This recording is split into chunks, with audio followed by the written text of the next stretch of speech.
खानगाव थडी येथील श्री मधमेश्वर विविध कार्यकारी सहकारी संस्थेच्या चेअरमनपदी सौ संगीता नंदकुमार सांगळे आणि व्हाईस चेअरमनपदी प्रकाश पुंडलिक रणशेवरे यांची बिनविरोध निवड करण्यात आली।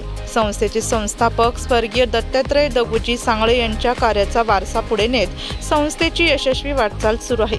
माजी चेअरमन कांतीलाल आव्हाड यांच्या राजीनाम्यानंतर रिक्त झालेल्या पदावर सौ संगीता सांगळे यांची सर्वानुमते निवड करण्यात आली। संस्थेच्या इतिहासात पहिल्यांदाच महिलेची चेअरमनपदी निवड झाली आहे।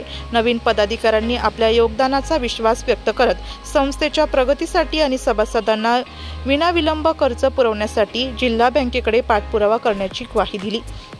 यावेळी माजी चेअरमन कांतीलाल आव्हाड, माजी पोलीस पाटील उत्तम दौंड, माजी सरपंच प्रमिला गीते, पिंपळगाव कृषी उत्पन्न बाजार समितीचे माजी संचालक नंदकुमार सांगळे आणि अन्य प्रमुख मान्यवर उपस्थित होते।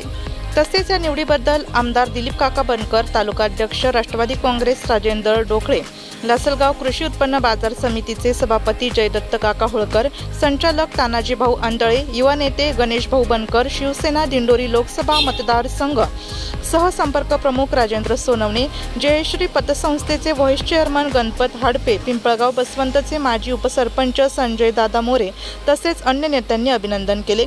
संस्थेच्या प्रगतीसाठी आगामी काळात सभासदांच्या हितांचे निर्णय घेतले जातील असे नवनियुक्त पदाधिकाऱ्यांनी सांगितले।